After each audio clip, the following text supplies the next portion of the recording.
Meron ka rin ba ganitong klasing parusa, unoriginal content? Ituturo ko sa iyo kung paano ko tinanggal. Sundan nyo lang yung mga araw. Ayan. Yan sa 3 lines.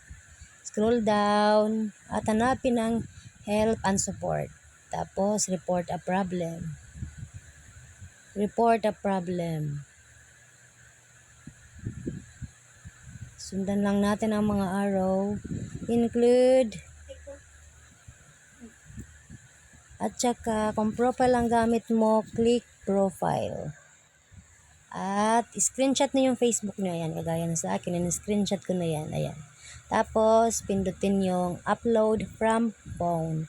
At ilagay dyan yung in-screenshot mo na yung profile page. Ayan. Kita ang yung pangalan dapat. Diyan sa describe the issue, diyan ka magsulat ng love letter para kay Boss M. Dearest Meta Team. Ayan. Ayan yung sample ng sinulat ko na love letter. Char. Letter of appeal para ikaw ay mapatawad na rin.